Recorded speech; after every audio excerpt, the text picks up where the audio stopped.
Today we'll be kicking off season number 5 of the Miami Marlins franchise here on MLB The Show 23. We've come off a very busy offseason. In case you missed that episode, I recommend you check out the series playlist where you can check out any episode of the series that you may have missed. We're briefly going to go over spring training along with the international free agency, but we're really going to focus on the start of our regular season.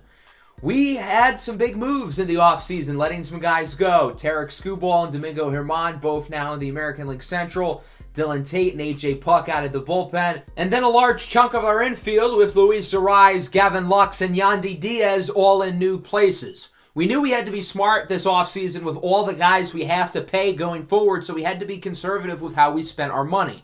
We still made some moves, though, adding Jeffrey Springs to the rotation, Paul Sewald to the bullpen, Ha-Seong Kim at second base to replace Luis Arraez, and then Alec Bohm via trade. He'll be a nice bat for us as well. And that's on top of the younger guys who I think are going to be able to make a big impact at the big league level.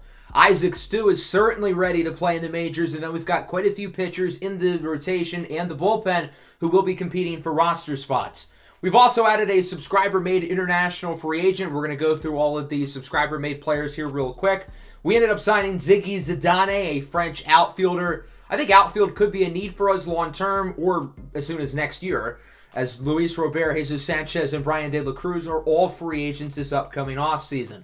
As we go through all of the international free agents for this past offseason, I do want to quickly go over the format for this series because it will be changing. At the beginning of this series, I said that I wanted to get through as many seasons possible.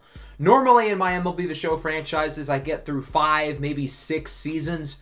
However, this year I have been determined to get through more, 7, 8, 9 seasons being the goal, and I am looking to put that into fruition. So what we're going to do is we're going to be moving a little bit quicker. We're going to be putting less emphasis on the minor leagues and the draft. We won't be neglecting those things, but there will be less of a focus on them. I would like to get through around a month per episode. I know that seems fast, but I want to get through as many seasons with this team as possible. I really want to go into the primes of these young guys, and I want to have us make the tough decisions with this roster long term. And some of those decisions are going to be within the next season or so. And it starts here in spring training. These are what the lineups are going to look like. Eventually, we're going to trickle in some of our everyday players to play more once we get closer to the start of the season. And then the pitching rotation, we've got a battle for the final 2 spots. Yuri Perez is the favorite to land one of those spots, and after that, it's anybody's game with Max Meyer, Gennaro Miller, Robbie Jones, Tyrell Berry, and even Steven Alez. And again, a lot of our veteran starters like Alcantara, Springs, and Cabrera will eventually pitch later in spring training. We ended up not finishing with a great record, 11-14, despite the fact that we had the 3rd highest run differential in the Grapefruit League, higher than teams like the Cardinals and Astros, who finished 2nd and 3rd. Of course, the Phillies finished 1st because they have to be above us, apparently. But despite the fact that we did not have a great record, I think a lot of our guys played well. Let's sort through the numbers. We had some guys really hit the ball well. Woody Landry is back. Kevin Alcantara performed really well. Jesus Sanchez, Bo Bichette, Nick Fortes, Ha-Seong Kim, all starters with an OPS over 1,000. Isaac Stu looks like the real deal. De La Cruz and Jazz Chisholm were solid. The only everyday player who kind of struggled was Luis Robert, and we've got some of the younger guys there at the bottom as well. As for the pitching, a lot of our regular relievers did well. Cabrera and Sandy Alcantara pitched well. Gennaro Miller was pretty good. Andres Vina, our first-round pick, played well. Yuri Perez did not play well. That's the fascinating one, though. And I think we will give Perez one of those spots in our rotation, but he has got a really short leash. He has to perform well. Otherwise, he may lose that spot. He may go to the bullpen. He may get demoted to the minor leagues. Hell, he may even get traded. As for the number 5 starter, for now, we're going to roll with Gennaro Miller. Max Meyer will be our long reliever. Now, if these guys struggle, though, Tyrell Berry, Robbie Jones, they're going to be ready in the minor leagues. Andres Vina, our first-round pick this past year, played well, but I want to see him in the minors for a little bit before having him make the jump up. The toughest decision I had to make was between Isaac Stu and Ryan Poles, really for our 26th roster spot. And ultimately, we're going to send down Isaac Stu. He has all 3 of his minor league options. That's really the only reason why. I think Isaac Stu's going to get an opportunity in the big leagues very early on, possibly as soon as this episode. Hint, hint. but for now he will start the season in AAA. So this is what the opening day 26-man roster will look like for the 2027 Marlins. As you can see here, we've got a lot of guys we got to pay this upcoming offseason. So it's going to be a really interesting year because if we're at the trade deadline and I don't think this team can win a World Series, we may have to sell some pieces off. Bo Bichette, Sandy Alcantara, and Luis Robert all want a ton of money. And then other guys like Bohm, Kim, De La Cruz, Sanchez, all these guys want to get paid. And we also have to pay Jazz Chisholm and Nick Fortes next year. So as you can see, it kind of adds up. Our opening day game is against Atlanta on the road. That should be a lot of fun. The Braves were the best team in baseball in the regular season. We, of course, upset them in the NLDS. Here's a look at what the lineup will look like to start the year. I think the most interesting thing here against righties is that we're going to have Luis Robert lead off. Normally, that's been where Luis Ariz is. He's gone now. And I think Luis Robert against righties is a good fit for the leadoff spot. And then against lefties, we will have Alec Bohm at the top of the order. And we're mixing and matching guys like Woody Landry and Jazz Chisholm. We're not exclusively having them hit third and fourth. As for the pitching, Yuri Perez and Gennaro Miller will both be on very short leashes. If we're at the end of April and they're struggling, I'm going to give one of our top prospects in the minor leagues an opportunity here in the majors. So with that, we are ready to go against Atlanta. This should be a really fun matchup. They, of course, are the number 3 ranked team in the game, while we are number 1. And as you can see, it'll be Edward Cabrera who gets the start on opening day. For the first 4 seasons of this series, Sandy Alcantara has been the opening day ace. However, Edward Cabrera has officially passed him as the ace of the staff, and for the first time in his career, he'll be getting the nod on opening day against the Atlanta Braves, who won a Major League high 99 games a season ago. It felt like this Braves team was destined to make a postseason run, but they ran into the Marlins at the wrong time, and Miami ended up winning the NLDS against Atlanta 3-1 last year. The Braves obviously have a lot of talent on their roster, and just like us, a lot of money tied up, so they ended up having a pretty quiet offseason. They didn't lose a ton of guys other than Kyle Wright, which is a huge loss in the rotation, but their lineup is pretty much a copy and paste from last year. Let's take a look at Spencer Strider, the flame-throwing righty, who is the opening day ace for Atlanta. Strider entering the 6th season of his big league career, still one of the best arms in the game. Season 5 is underway with a Luis Robert walk on an inside 100-mile-an-hour fastball. Bo Bichette up now for the Marlins. Of course, Bo surprisingly opted in to his player option this offseason, bringing him back to the Marlins, although he will be a free agent next year, as Atlanta does not turn the double play. Zach Genton at short bobbles it.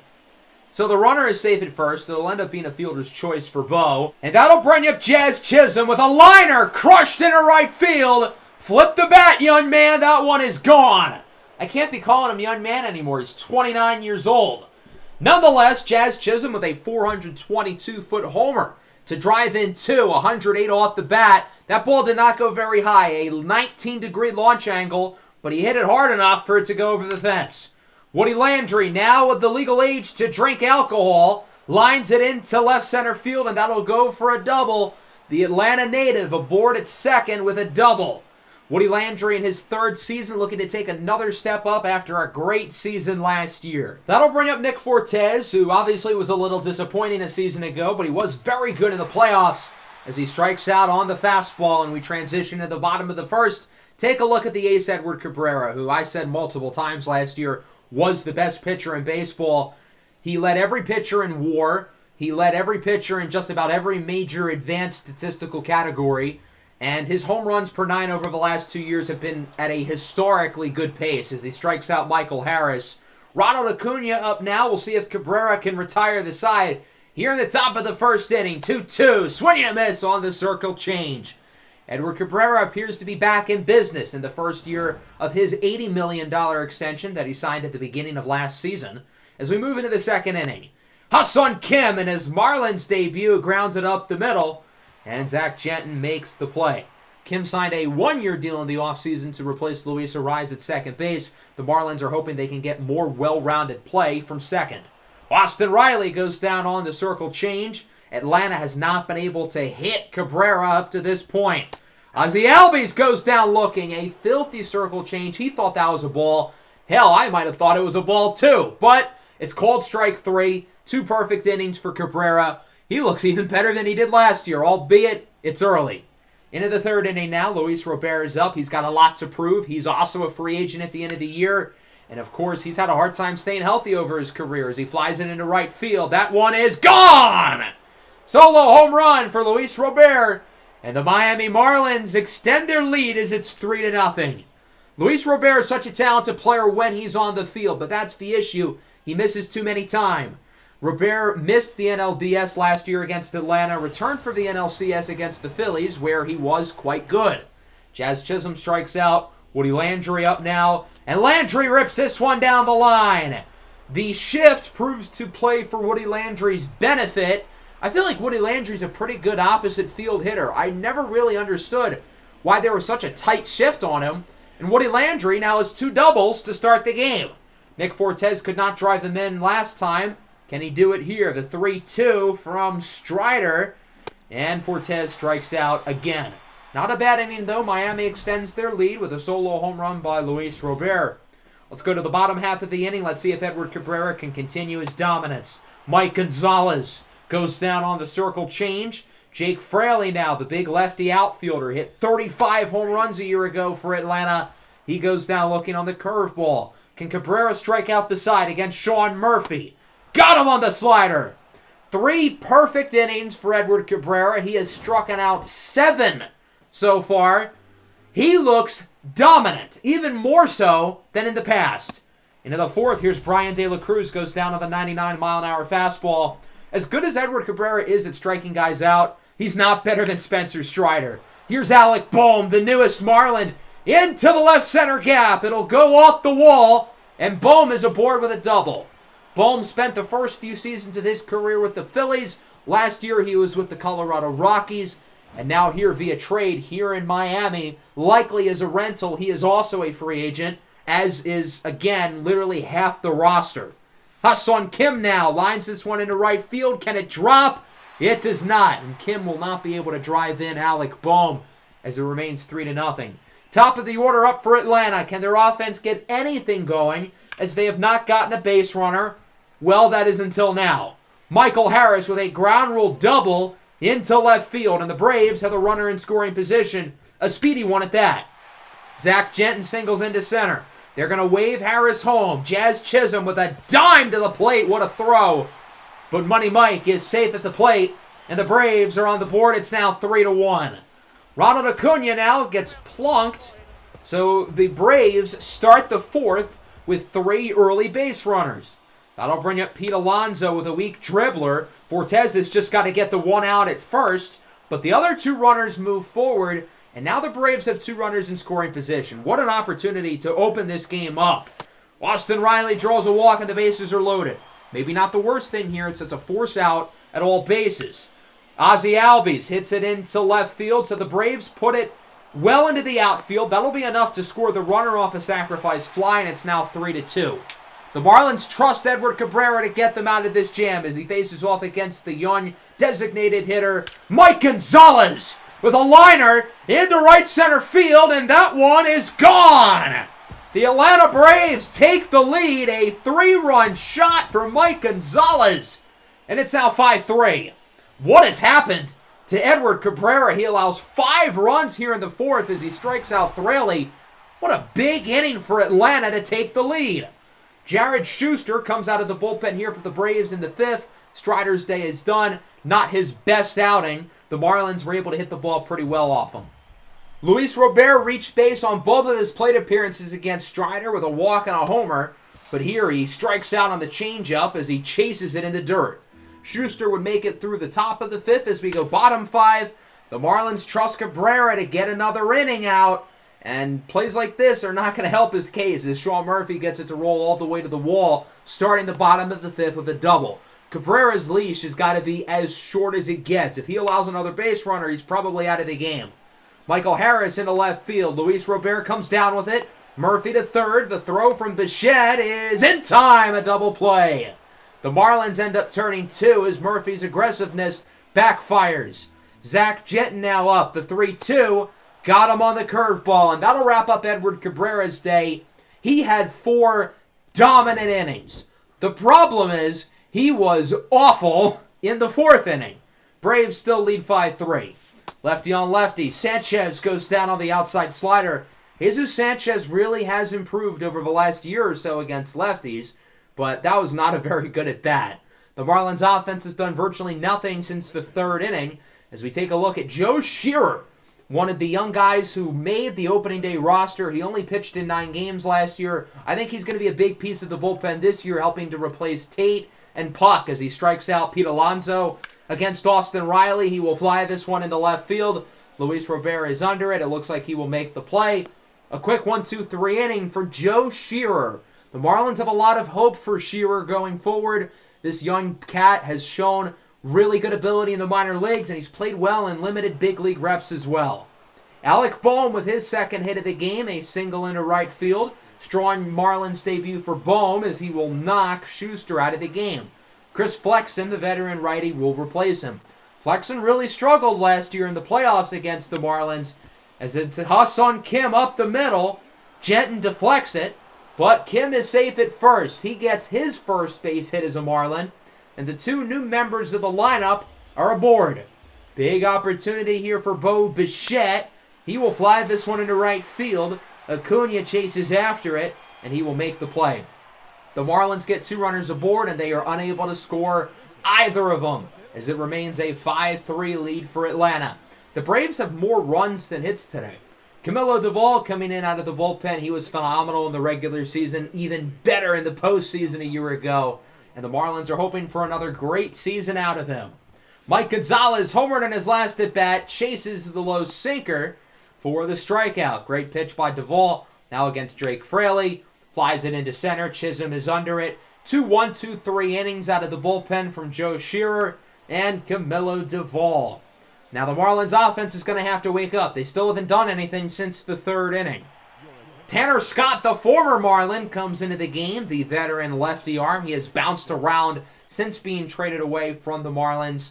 I think all the way back in Season 2. Might have been Season 1. I don't know. It's been a while. It looks like Scott's going to make it through the inning as Fortes hits it high and deep into center field, but Michael Harris is under it for the grab, and the Braves hold on to their 5-3 lead as Paul Sewald makes his Marlins debut.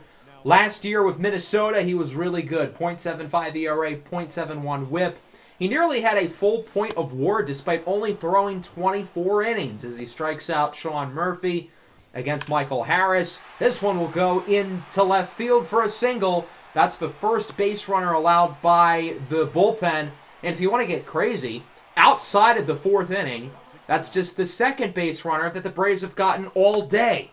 Ronald Acuna goes down on the slider, and Sewald makes it through the 8th as it remains 5-3. We have not had any runs scored since the home run by Mike Gonzalez back in the 4th. Ryan Helsley is in to get the save for Atlanta, one of the best closers in baseball. He was dominant last year as he faces off against Jesus Sanchez, who really broke out onto the scene last year in the playoffs. He's gotten off to a rough start today as he's now 0 for 4, swinging at the high heat, clocked in at 102. Jacob Berry comes in as a pinch hitter for Ha-Seong Kim. Marlins down to their last strike, and Berry swings and misses at the 100-mile-an-hour fastball as the Braves win it on opening day 5-3, your final score. This was a weird game because Atlanta got all their offense in one inning, and yes, Edward Cabrera was really bad in that inning, but if you exclude the 4th inning, we allowed 2 base runners throughout the rest of the game. Edward Cabrera was great, minus the 4th inning, and the bullpen was great as well. Now, our offense was not particularly great. We had the early home runs by Chisholm and Luis Robert, and then we did virtually nothing after that. We did not get enough base runners, and we just did not make enough big plays after the 3rd inning. Atlanta only needed 1 big inning of offense, and they were able to rely on their pitching, specifically their bullpen, to win them this game. Our Marlins are currently on pace to finish the year 0-162.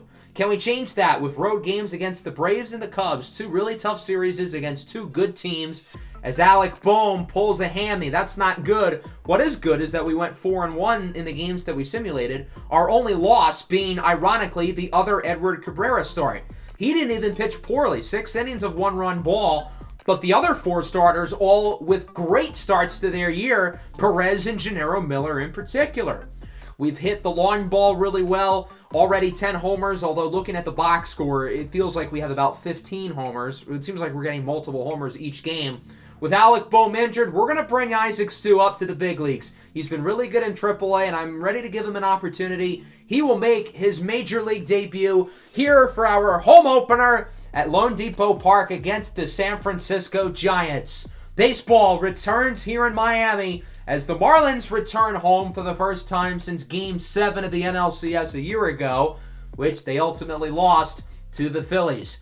It's the San Francisco Giants who come to town looking to have a strong season of their own, led by Vladimir Guerrero Jr. and new free agent signing Tyler Stevenson. The big storyline for Miami will be the Major League debut of Isaac Stu. He was a first-round pick a few years ago in the Season 3 draft, had a great season in the minor leagues last year, a very quick rise similar to a guy like Woody Landry. Sandy Alcantara on the mound here for the Marlins. Sandy's got a lot to prove this year. He's due for a contract. A lot of people suggested the idea of trading him, and I think in theory it makes sense, but we're going to hold on to him and hope he plays well. His day does not start off great, though, as Vladimir Guerrero Jr. homers into left center field, and the San Francisco Giants are on the board. That's Vlad's second homer of the year. Sandy was pretty solid in his first start, 7 innings, 3 earned runs. He had a whip of 1, but already not a great start here in the home opener as Vlad goes deep with a 404-foot bomb. The Giants lead it 1-0 as we take a look at Mariano Rosas. I'm not sure how many of you guys recognize him, but he was the second overall pick back in Season 2 by the Detroit Tigers, and he was traded to the Giants in exchange for Elly De La Cruz, who was an all-star starter last year. I think the Giants regret that trade, but they have a lot of hope for Rosas as he allows a leadoff single to Luis Robert. On the play, Matt Chapman at third base, another guy who the Giants just signed, suffers what could be a big injury, so Josiah Barrera will replace him. When I saw the injury thing, I was worried it was Luis Robert, considering he is made of glass. Jazz Chisholm lines this one into right center field. It'll one-hop off the wall. Luis Robert will look to score from first. It's an RBI double for Jazz Chisholm, and we are tied at 1. Jazz has gotten off to a slow start this year. He has 2 homers, but he only has 2 other hits, including that double. Into the second inning, Jock Peterson goes down looking. Bottom 2. The rookie, Isaac Stu, will lead things off, and he hits it up the middle. That'll go for a base hit. Welcome to the big leagues, young man. The new 19-year-old first baseman, Isaac Stu, delivers a base hit in his first at-bat as a Marlin. The switch hitter out of the Dominican Republic is aboard at first. The Marlins are going to save this baseball. He may not have as much long-term upside as Woody Landry, but we are really excited about Isaac Stu as a guy who's going to be able to produce early on. Single into center here for Brian De La Cruz, and the Marlins have 2 runners aboard. Huge opportunity for the top of the order. We'll see if Luis Robert can really break this game open and look to give the Marlins a nice early lead. Robert's ahead 3-1. He will draw a walk, and the bases are loaded. That'll bring up Bo Bichette. He's got a big opportunity to put the Marlins ahead, possibly by multiple runs. And he will weakly pop it up over to second base. The Marlins leave him loaded. Shocker. New season, same unclutch lineup. It's like a broken record. Whenever the bases are loaded, the Marlins find a way to screw it up. Into the third inning, it's Marco Luciano who strikes out on the fastball. Good pitch by Sandy Alcantara, who looks really good since the home run in the first inning by Vladimir Guerrero. Hunter Bishop, single into left field. The Giants with a runner aboard here with 1 away. We'll see if they can potentially look to get this lead back as it's Gary Sato, a first-round pick of theirs a couple years ago, draws a walk. Jonathan India now hits this one high and deep into right field. Sanchez at the track of the wall. It's gone! A 3-run blast for Jonathan India. This is another player who the Giants signed this past offseason. They're hoping that their checkbook can deliver them some wins. The inning comes to a close as Sandy Alcantara strikes out that batter, but not before a 3-run blast for Jonathan India. Bottom 3, Jazz Chisholm with a base hit. Jazz Chisholm had 3 hits all year coming into the game, and now he's got 2 today. Hopefully he can continue to pick it up because he has not hit for good contact yet this year. That'll bring up Nick Fortes with 1 away and a runner on first. Pitch from Rosas, the former East Carolina Pirate, as he strikes him out. That's Rosas' just only second of the game. He's not really a strikeout guy. He gets the job done in other ways as he gets Isaac Stu with a weak grounder. And Isaac Stu is no longer batting 1,000. Unfortunate. Into the fourth inning, Lourdes Gurriel Jr. strikes out on the slider. Good pitch by Sandy Alcantara. Now facing off against Jock Peterson. Got him on the fastball. Another good pitch by Sandy. Can he retire the side? Possibly a trio of Ks as he faces off against the number 7 hitter in the order. It's Josiah Barrera, who replaced Matt Chapman with the injury. Barrera hits this one high and deep and gone. Solo home run for Josiah Barrera, his second of the year. And the Giants extend their lead. It's now 5-1. When we played in San Francisco last year, I was really impressed with Barrera, and here he is making another play. Marco Luciano strikes out. Sandy Alcantara threw 4. He's allowed 3 homers today. Got to keep the ball in the ballpark. Bottom 4, Gennaro Miller in the lineup today. He's gotten off to a good start this year at the plate and on the mound as he singles into left field. Gennaro Miller was kind of an afterthought as last year went along. He was on the postseason roster, but he did not play at all in the postseason, and the Marlins are hoping he'll be able to give the team a big impact offensively and pitching. De La Cruz down the line and fair, his second hit of the game. Both runners are going to look to advance, and Miami's aggressive base running pays off as they've got 2 runners in scoring position, hopefully looking to cut this lead in half. There's no excuse not to score these guys. So that'll bring up Luis Robert, and he hits this one sharply into center field. This one has some carry, but it will be caught. That is plenty of room for Gennaro Miller to score off the sac fly. Brian De La Cruz barely safe at third. And so it is now a 5-2 ball game. Successful at bat by Luis Robert. Bo Bichette now hits this one high and deep into right center. This one's got some carry, and it is caught. The Marlins get 1. Both teams trade off a run here in the 4th inning as it remains a 5-2 ball game. Sandy Alcantara still in the game. The Marlins trust their big pitchers to get them out of tough situations as he walks Hunter Bishop.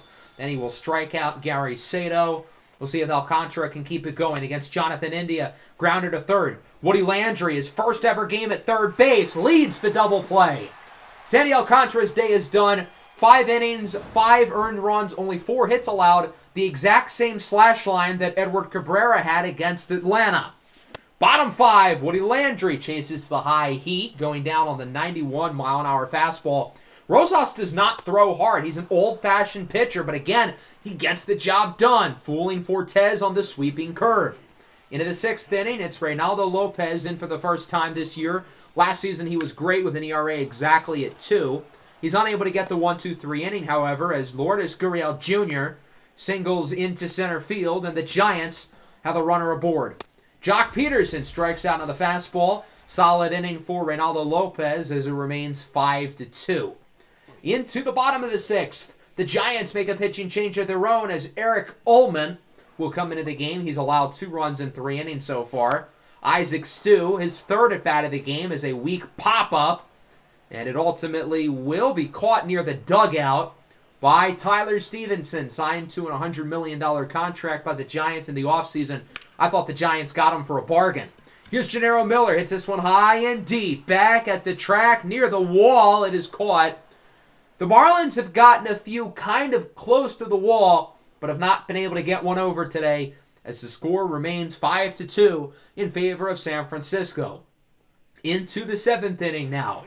Jordan Hicks comes into the game. He's pitched very well so far this year. Hicks missed pretty much all of last season with an injury he suffered to his shoulder back in May. Really good to have him back healthy as Luciano flies out to left, hits it sharply. Brian De La Cruz does make the play. I feel like Brian De La Cruz's defense has really improved throughout this series, which has been a very positive development.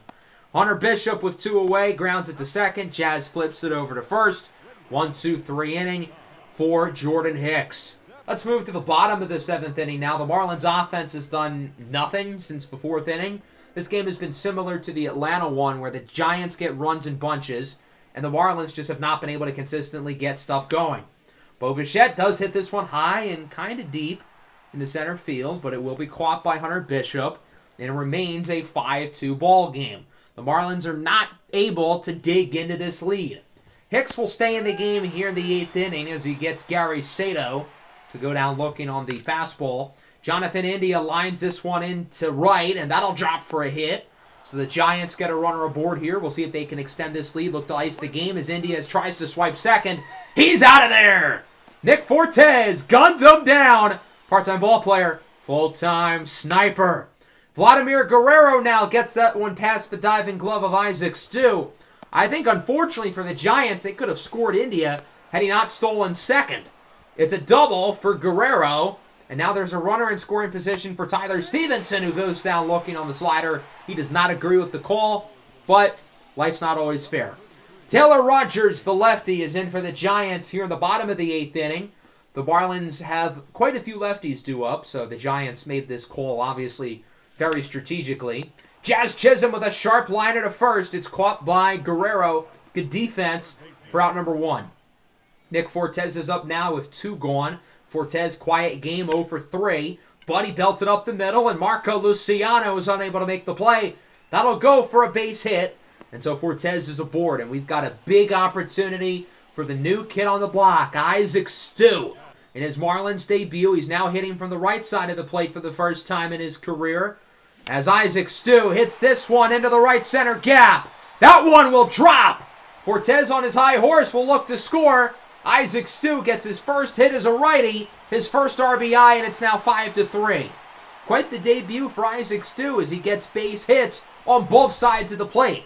The Giants make a surprise pitching change as Matt Brash comes into the game, and I'm surprised by it because Jesus Sanchez is the next batter.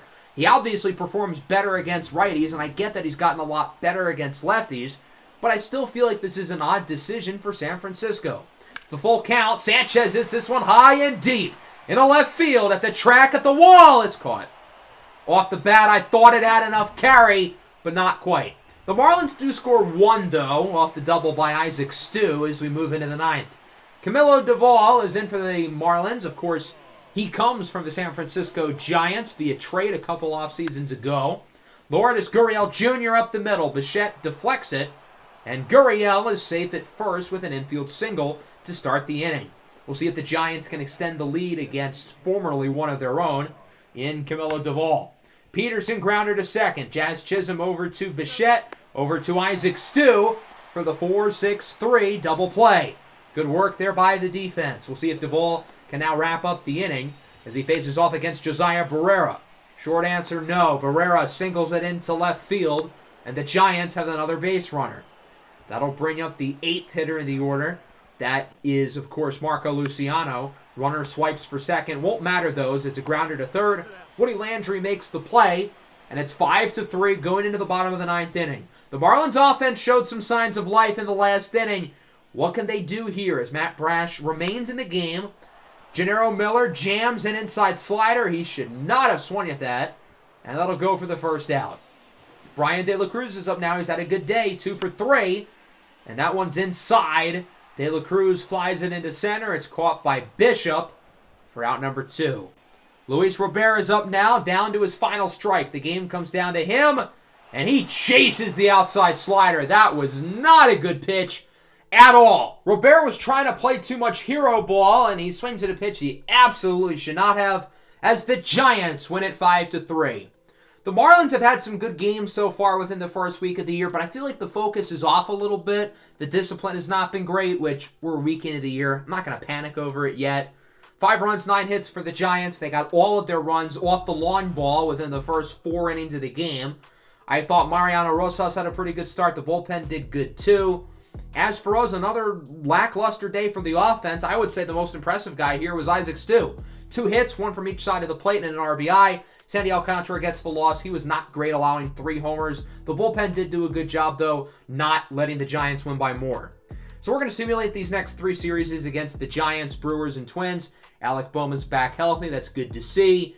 And for now, we're going to have Isaac Stu go back down to AAA. He's been playing really well so far, but I don't want to use a minor league option on somebody else. I can say, though, the first opportunity we can get to bring Stu back up, we will, because he's really good. So we ended up doing fine in the games we simmed. We ended up splitting the 4 games against the Giants, and we went 3-3 after that, winning 2 against Milwaukee and 1 against Minnesota. The one game we won against Minnesota, Alec Boehm hit 3 homers and Edward Cabrera pitched 8 innings of 1-run ball. I get that Alec Boehm has only played like half of our games, but he's been really good so far. Also, shout out the middle of the order. Sanchez and Fortes have picked up right where they left off from the playoffs. Woody Landry's taken another step up. The pitching, though, has not been great. I think Edward Cabrera and Sandy Alcantara have been pretty good. Their ERAs are going to go down. But what's going on with the middle of the rotation? All these guys had good first starts, too. But now Perez and Gennaro Miller are not doing as well. Yuri Perez in particular, we've got to talk about. This is his 4th year. He's 23 years old. He's running out of excuses. He's got to start performing or else I can't keep him in the rotation. So that'll wrap up today's episode. Next time around, we're going to get through the month of April, and we're going to get through a large chunk of May as well. Again, I want to get through the season quickly, so we're going to get through around a month's worth of time in the next episode. I hope you guys enjoyed this one. Make sure to leave a like and subscribe to the channel if you are new. Peace out.